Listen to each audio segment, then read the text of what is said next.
What's up, everybody? It's your boy LondonBridge here for Space Yacht Radio. Today on the show, not in any kind of studio, but in a studio, we have in the studio. Masteria is here. Thanks for What being is up? here. How are you? I am good, man. It's a pleasure to be here with you. Dude, it's great to be here with you, too. And hold on, I realize I got to change my background here. We're on Zoom, and I have a picture of Henry from Singapore. I was like, that looks like Henry, but I didn't see the face. He's on a roof with a duck in his head. Check this out. That's Singapore? That was 20 minutes after we had gotten through customs, and we went directly to this pre-party for one of these ship. It's the ship. It's like a holy ship type thing. Yeah. Friendship.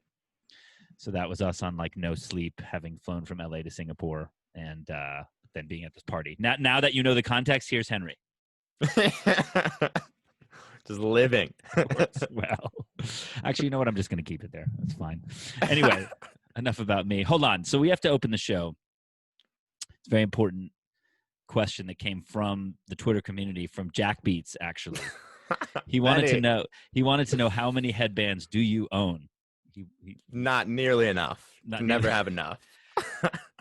I could see you being like, you know how there's like sneakerheads and they have like a bunch of different like Nikes. Yeah. I just like envision your wall of headbands. It's just just Supreme, just Louis Vuitton ones on the wall. No, my collection is not that extensive. Although one of my favorite ones lately has been the one you guys sent. It is. Nice. You guys hooked me up with some awesome merch, and nice. Yeah, the bandana is awesome. Yeah, no, that bandana is it's a keeper. The bandanas are like.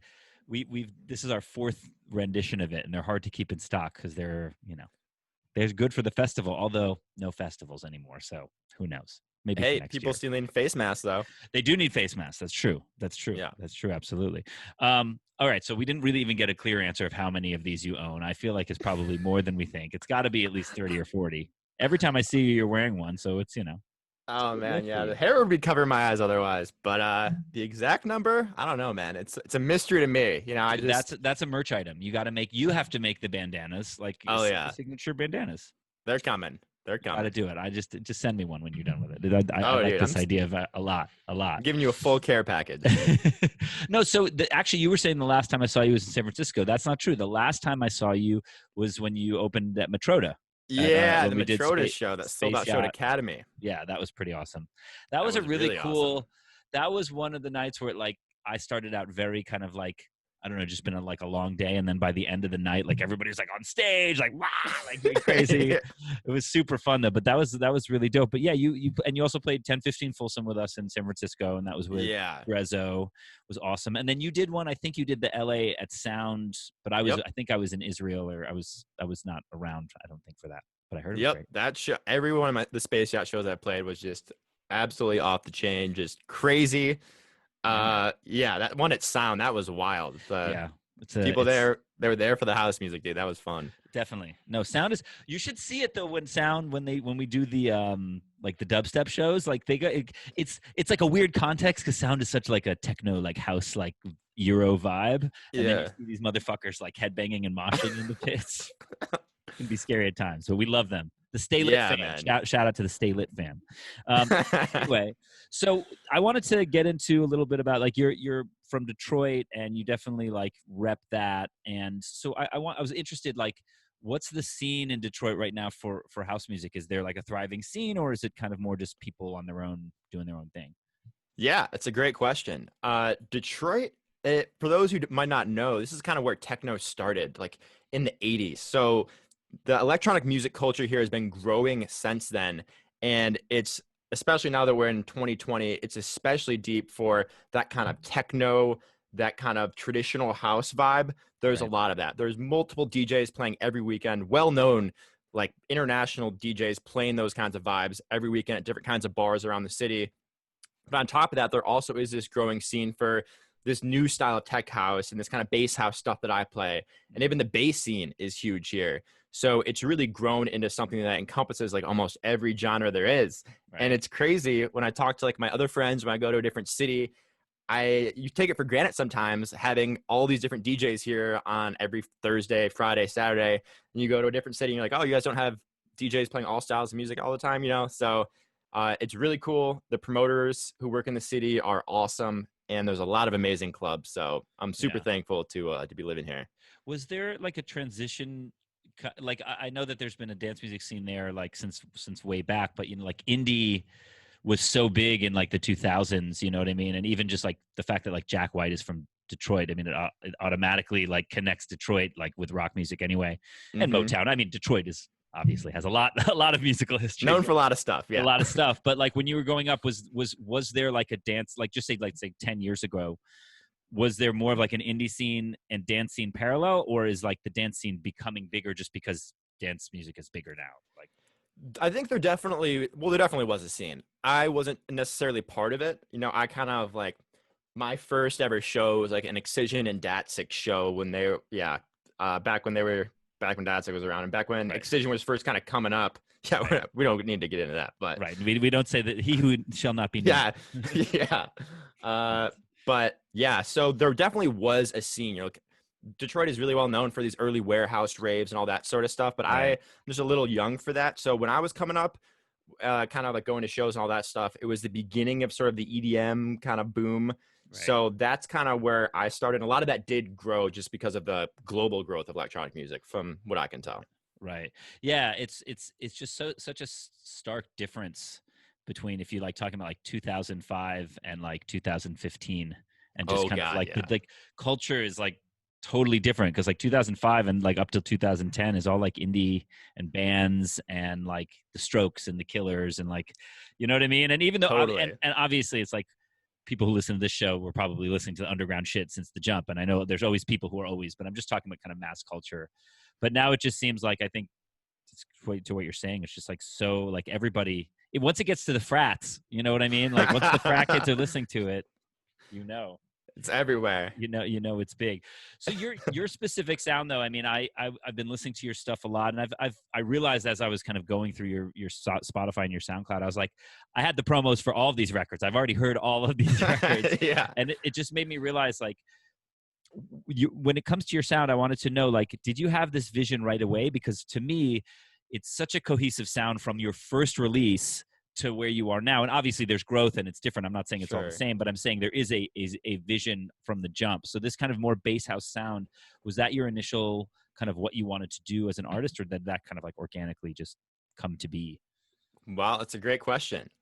It kind of just organically came about. Like when I first started getting into it, like 3 years ago, about maybe a little bit more than that, is when I really decided, like, fuck it, I'm gonna give this thing everything I got and try Right. and just learn how to make sick beats, you know? And I was making dubstep, I was making like bass music and trap music. And then I kind of started like just trying some stuff at like 126, 128 beats per minute, like a house tempo, Mm-hmm. and just really dug it. And some of the music I was really into at the time, like some of the Drezzo's early stuff was really inspiring to me. Like some of the Phlegmatic Dog stuff, it's like Oh yeah. almost borrowing like the sound design and stuff from like the bass music, the dubstep kind of things, and bringing in this kind of like groovy house tempo. And I always thought that was like, I don't know, that's always what really gave me like that kind of bass phase. Like, oh man, this is Right. sick. Right. And so I just kind of chased that feeling. And when I was making songs early on, like I wasn't sure what I was going to do, what the project was going to be, but my house stuff started kind of, it felt good. It was sounding okay. And I started signing tracks, I'm like, okay, maybe this is the direction. I just fall more in love with it all the time. So pretty Right. organically. Yeah, no, it seems like that. And you were saying how like your first show was like Excision. I think that there's this natural kind of crossover between people who started with the bass stuff, you know, and Totally. then the house stuff. I mean, obviously at this point, I mean, this is a topic I talk about a lot. I mean, everybody can love everything and it doesn't have to be about genre, but I do think like when I see you on a lineup with like Matroda, for example, or Drezzo, that those shows that we have you on, I mean, Mhm. that's like, I'm I'm thinking about you because I'm like, you totally complement these other artists who have their own sound, but you're in that kind of lane of like very aggressive, very heavy beats, but it's Mhm. still house. And I feel like, honestly, I feel like those shows, you know, they pop off because they have some kids who are like dubstep kids there too. I just feel like the energy of That's those me. shows. That's me. No, it's true, man. Like not to say that people don't pop off at kind of the more like techie housey stuff, but it's a different kind of, you know, machismo going on, I guess. Totally. Totally. That's kind of how like this whole idea for Mysteria was like combining, like creating mass hysteria. That's where I got Mysteria from. And that's the whole vibe that I love at shows when there are these crazy buildups, the lights strobing, and it drops, and everyone's just like, what the fuck? This is Right. crazy. You know, Right. I love that feeling. And that's what I want to create with my music. That's what I want to create with my live performances. And kind of having these more aggressive drums and sounds and all that stuff kind of allows artists like me or Matroda or Drezzo to kind of create those experiences at house tempos. So yeah, Right. I love that shit. Right. No, and now not just at house tempos, but in house settings, because that's how Hmm. people are now experiencing, you know, the live music, so to speak. Although, Ah, you know, yes. I know things are opening, but like, how's your kind of stream, like as a fan, like have you been like enjoying like the boom of these live streams, or what's been your experience kind of with Totally. the stream? Totally. Yep. I was really enjoying a lot of them early on because it's like you get you get up close and personal kind of viewing of a set for all these DJs that you've looked up to or you're playing like for these massive crowds, and now they're just kind of right in front of you in your living room. So Totally, totally. And it's also super like it's like everybody's kind of on the same page. You know, obviously some people get, you know, Dylan Francis is getting his crazy views, but it's like he's still kind of doing the same thing that a DJ who has like 10 viewers is doing. It's like green screen totally. and tunes.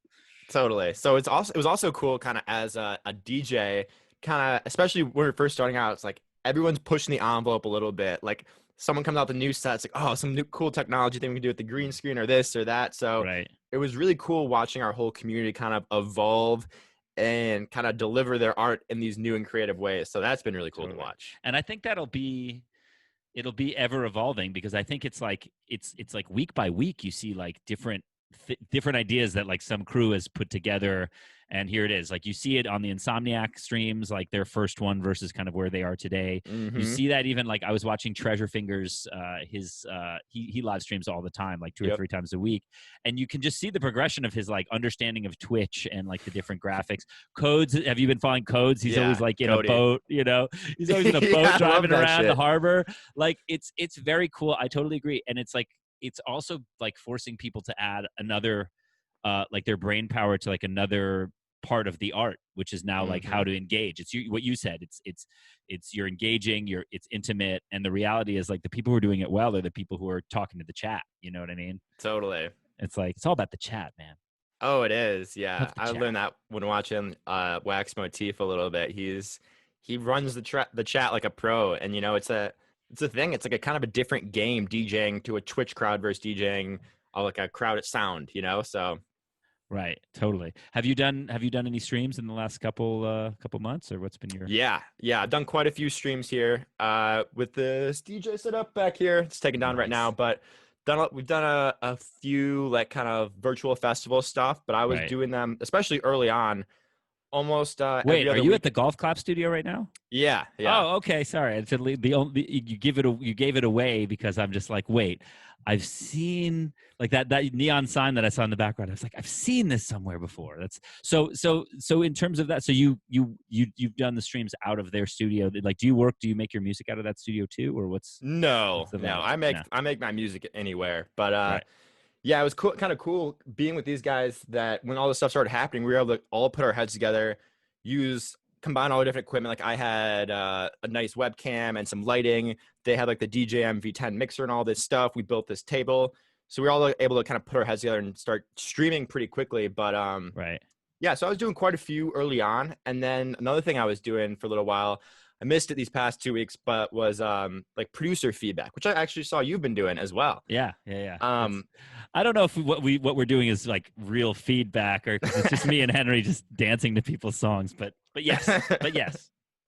We yeah, tried. and it's cool to kind of be able to have like a direct line to like about as underground as it gets in like the Yeah. house music scene, you know? Because Yeah. dude, a lot of my favorite songs to like play out on these live streams I've been hearing lately are from producers with no, almost like a few of them have no Spotify page. It's like, and it doesn't sound like anything else. I'm like, fuck, this is cool, you know? No, it's mind blowing to hear what people are coming up with, and you to your point, it really correlate like the amount of plays you have really has nothing to do with anything when it comes to new producers. You know what I mean? Mm-hmm. Anybody is, you know. Now the question is, can they do more than one or two? That's kind of the thing Yep. that is, you know, the challenge there, because not a lot of people, but you know, sometimes you have one song and you're like, all right, like what do you got next, and then the rest is kind of trash. So you know, Totally. but it's also cool to like follow the way people progress. Because I've seen a lot of producers in our circles where it's like I heard their first demos and they were like, just learning, and now they're crushing that shit. You know what I mean? Mm-hmm. It's a good thing. So the Golf Clap guys, they live in the Detroit area too. So Mm-hmm. you guys like kind of have a click going on out there, Yeah. pretty much. I Yeah, mean, because as big of a music scene as Detroit is, there's not a ton of producers around here who, at least in this land, like there's definitely some bass guys, but as far as house goes, there aren't that many others other than like me, Golf Clap. We chilled with my homie A Smith a lot, who I had a track come out with on Confession. Nice. So yeah, just kind of being in this area, we work together all the time on all sorts of stuff. That's dope. I wanted to talk about Confession a little bit because they've definitely been supporters of yours. I mean, you have a ton of releases, singles and EPs. And so I wanted to kind of know, was that a goal of yours going forward to work with them? Yeah, early on, that was my number one goal. Was like Chami. Chami's one of the guys that inspired me to make music. Like him and like Skrillex are probably like two of the biggest ones. And so early on, the Confession stuff, those were always my favorite tracks. They still are for the most part, because it's just the style of like groovy, dark, kind of hard hitting house music. Right. And so early on, that was my number one goal. And I had some tracks I'd made that I'd been sitting on, and I came across like my homie said he'd gotten like an email from someone, and I got this like promo email from Chami that actually went to the A&R. And so early on, my Darkness EP, that was my first one with them. I had sent the A&R those tracks, and it got to Chami, and he really dug them. And they were like, "Yeah, we want to sign these. Want it to be an EP?" And I was like, "No fucking way is this happening." Like someone is trying to steal my songs, and like I'm gonna sign a contract to like license it or some shit. Right. So I was like sketched out. But Chami had a show coming up in Detroit, and so me and my buddy went. I almost didn't make it because I fucking forgot my ID. Had to drive back home, go back to the show. Classic. And then when we get in there, like the second song I hear Chami play was my song. I'm like, oh shit, it's real. Wow, that's a great story. Yeah, it was crazy. So, but yeah, Chami is the man. He's definitely one of the biggest reasons I am where I'm at right now. Just him putting me on, playing my music, releasing it, all that stuff. So very thankful for the whole Confession team. That's amazing, man. Were you able to meet him at that show when you went to that? No, I didn't meet him at that show, but I've met him a few times since then. Yeah, he's a great guy. Dude, that must have been like you walk in, you're like, oh, it's my shit. Oh my God. Yeah. That's awesome. Yeah. There's a video on Instagram I took when I heard the beginning of this ARP going on, I'm like, no fucking way. And my buddy was like, that's your song. It's crazy. Oh my gosh. What would you, so you have like a bunch of different things going on because you have that huge record with Golf Clap also that's like on their label as well. Mm-hmm. You've done some stuff on Mousetrap, and then I think one of the records that I heard out personally like a lot was that Billie Eilish bootleg that you did. I mean, that one I felt like I heard everybody play. So, in terms of getting all these different records together, are you just kind of going record by record, or do you do like a batch at a time? Like, because I've been talking to people who are like, yeah, like I do my records in the fall so I can release them all in the summer. Like, what's your work process in terms of doing this? Because you're very prolific. You have so much stuff out, What a compliment. Thank you. Why are you laughing at that? You have a Because lot. I don't feel prolific, but Really? it's an honor for you to say that about So what? me. So you have to have like one record out every 3 days to be prolific? I mean, it's like, I'll take the compliment. Thank you. If you put out too many records, it's like, well, yeah. Some people can do that and still be great, but very few. Get lost in the sauce a little bit. No, I'm definitely not that like strategic about my stuff. I kind of like, I don't know, man. I just chase inspiration, like whatever that is, whether it's like a vocal or if I hear a song and I'm like, damn, that was sick. Maybe I want to try and use this technique or in one of my things. What I do from time to time is like right now, actually, I have all these ideas that I have going right now, and all of them are like 60% of the way through. And so this morning I had to tell myself like, fuck it. I can't make any more stuff. I need to wrap these up and get these sent out and then start new things. Right. But that's about as much as it gets. I have open projects all the time, but I always have like a few, like 3 or 5 going at a time that I'm like really stoked about and kind of like pushing. And you can kind of like feel that they're on their way to being something dope. You know what I mean? Yeah. Well, that's a good point. I mean, a lot of times like one time I tweeted, I just made this song in the studio. I was so hyped, and I tweeted, I think I just made the best song I ever made. And then I show everyone, and they're like, yeah, this is not that dope. Ah! I'm like, damn it. But I think that moment is why we keep doing what we're doing when it comes to producing, because like that feeling of like working on something and you're like, oh, I got it. You know what I mean? It's a great Love feel. that. But to your point, sometimes there's like the heat of the moment where you think you got it, but you don't really got it. You know what I mean? Yeah. It's like some of the ideas, like, yeah, because you never can tell what people are going to latch on to, and we're completely subjective because we produced it. But it's like, what I will say is all my best tracks came together like so simply.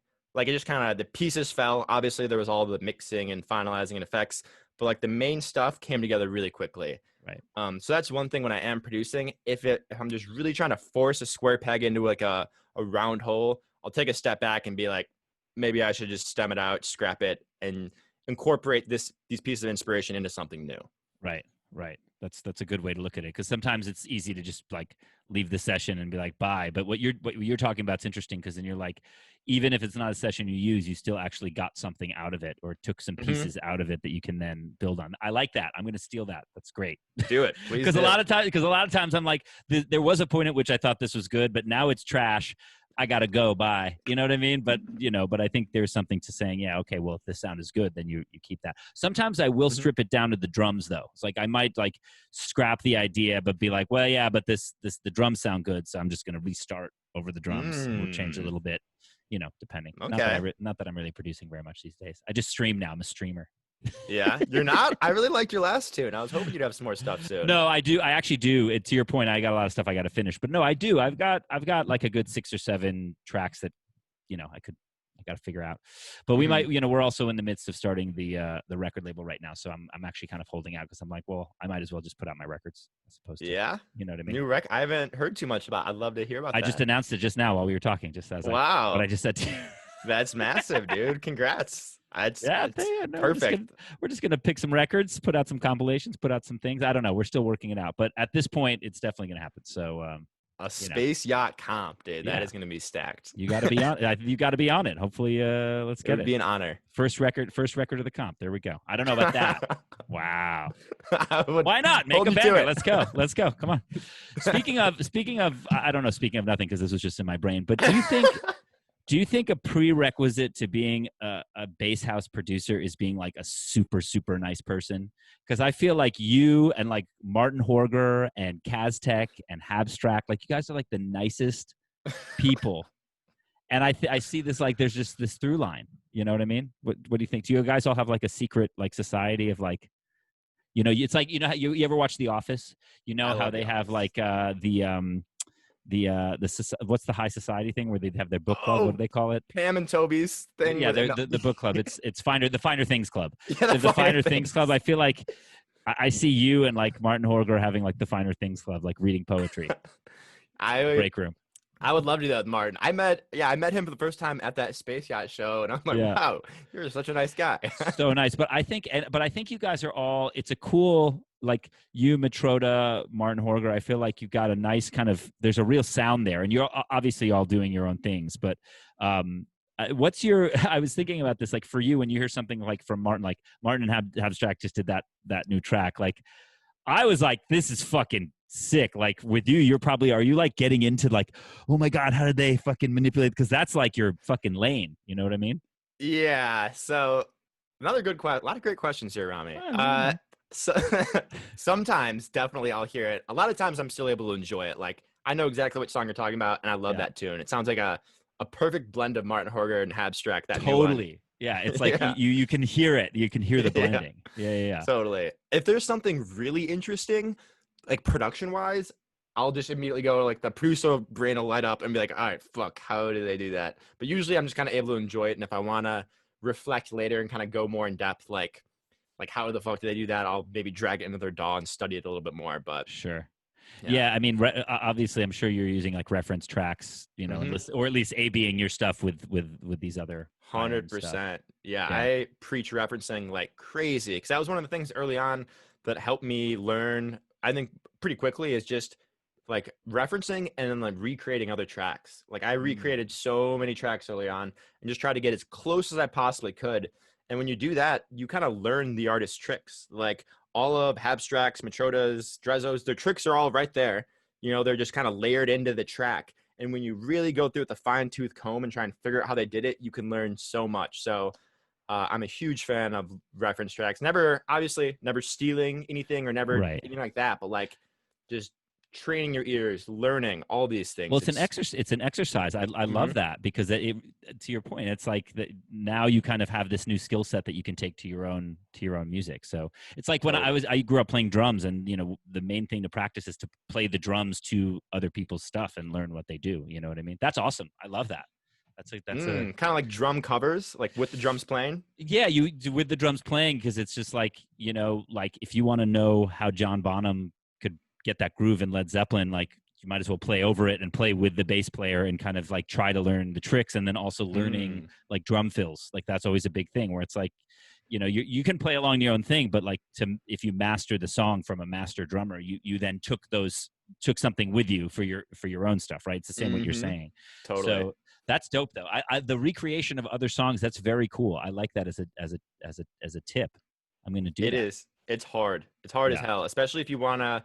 Like, I think it's the most valuable to get as close as you possibly can, because like you can get pretty close to like a Abstract song, or say I could get pretty close to a Abstract song pretty quickly, but to actually get it sounding like close to it, there's a lot of fine things. Like, oh shit, sure. You learn so much. Like, oh, his mids of this bass, it's like doing something crazier. This percussion is so swung, right? You know, stuff like that. Right. No, it's true. It's. I get what you're saying. Like you can get the broad strokes there, but when you actually A/B it, it's like, no, it's not the same at all. You know, that's where all the learning is. The real like, I don't want to do this anymore, but I like gotta figure it out. And well, that's especially with like on the more techie side of very like super minimal stuff. It's like I've been listening to a lot of Claude Von Stroke lately, and just like being like, there's a lot going on and there's not a lot going on at the same fucking time. You know what I mean? And how does that, you know, it's all about this, like the nuance and the delicacy of like certain aspects of the mix or the sound or the layering or whatever. Yep.